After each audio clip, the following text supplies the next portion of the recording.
Hello everybody, welcome back to Life Stories. My name is Trent, and as usual, I hope you're all doing awesome. Today, we got some stories coming at you from, you guessed it, Reddit/idontworkherelady. So, without further ado, let's get started. Our first story is titled, Clean Up the Trash. A few things first. I grew up around snakes, and I've owned a few different breeds. I know how to handle snakes. I also know what breeds of snakes live in my area. Our caste is M, me, and K, Karen. I was out at a park where the trail went around the lake, and the section of trail I was walking on was about 10 feet wide.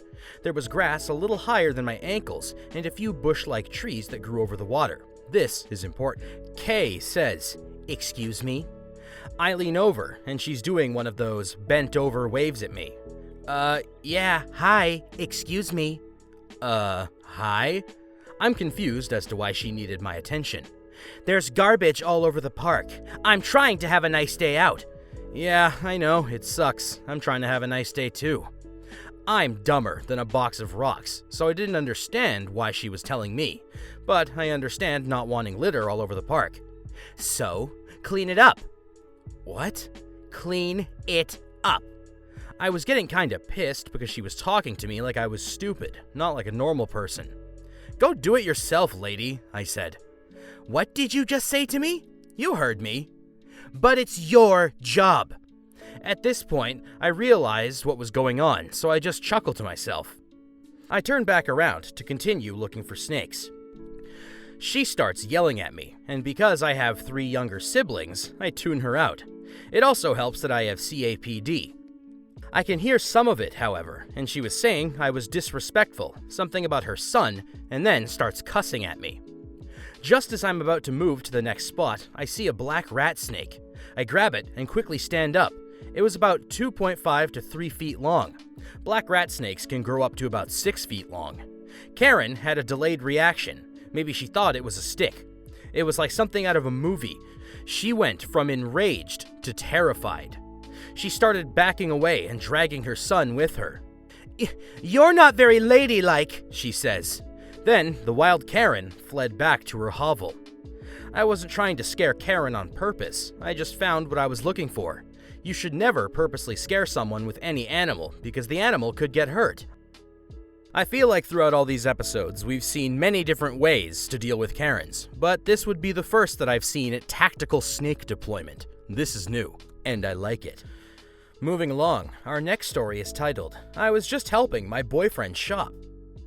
I never thought I would have a reason to post on this subreddit. Thanks to this long drawn-out quarantine due to coronavirus, I've been doing a lot of thinking. It was during one of my many periods of pondering I recalled this exchange. This was last summer, around September. I'm gay and in a relationship, which is relevant to the story.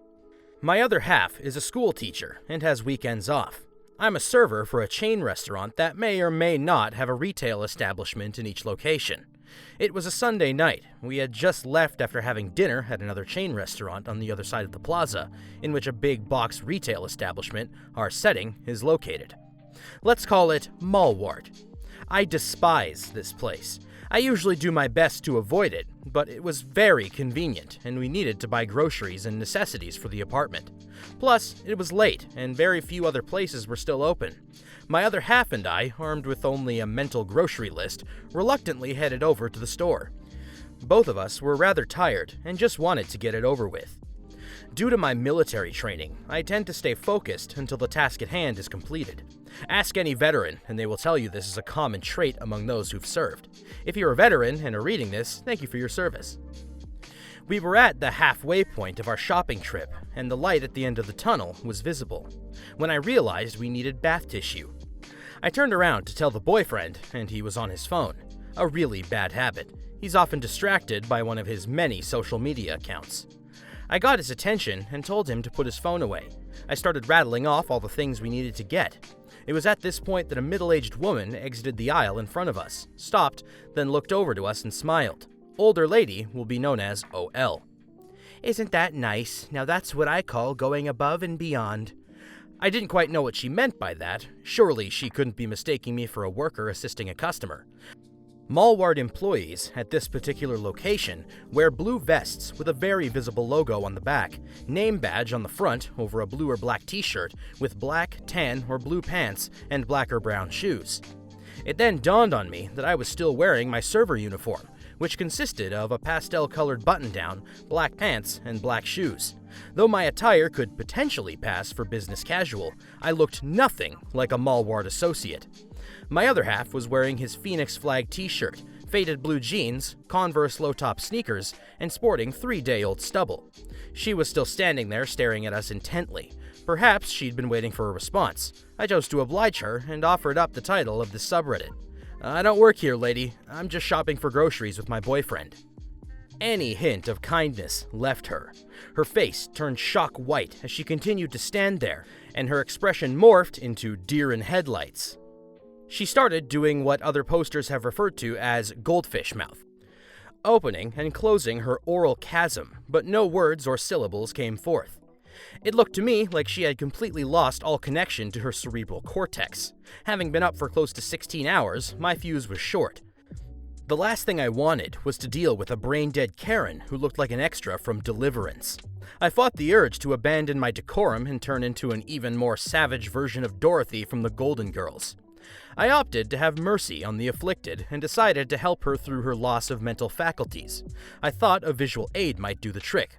To drive the point home that I was not an employee, I took my boyfriend's hand and laced my fingers with his.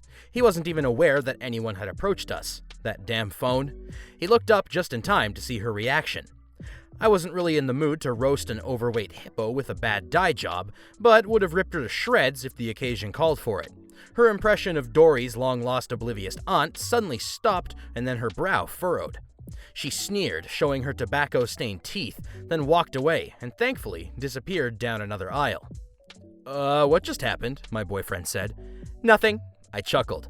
"Just another day in Redneck Riviera." After that, we made it to the self-checkout and headed home. We never saw OL again.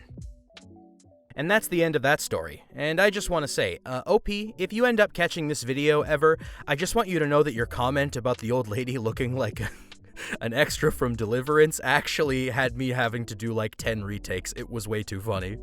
But anyway, back into professional mode, as you know me so well to be, our next story is titled, "Took a Karen Down While Getting Coffee." Saw a life pro tip on speaking on behalf of the people behind the counter, and it reminded me of a trip to a coffee shop. This was a few years ago, but it still brings me joy to this day. My husband and I were waiting for our mobile order, and there was a line out the door for people who still needed to order their items, due to a parade or school event nearby. The poor girls behind the counter were understaffed, or someone was on their break when this Karen walks in. She's definitely too old to be rocking the Han Solo look. Boots, leggings, a puffy vest. She also has a mobile order that she's keen on destroying all in her path to obtain. It helps to note that this is when mobile ordering was getting way more popular in my area.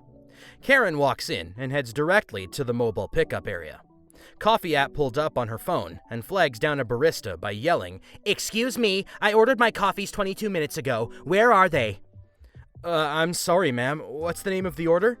Karen points to her phone screen. "I have a venti blah blah, extra shots of blah with 7 pumps of gigantic blah blah." Sorry, I can't remember the 3 drinks she ordered. Karen continues. "I don't understand why it's taking you guys so long. This is ridiculous. It's only 3 drinks. I'm sorry, ma'am, but I'll check on them. We have a lot of..." Karen interrupts the barista. "I ordered more than 20 minutes ago. Where are my drinks?"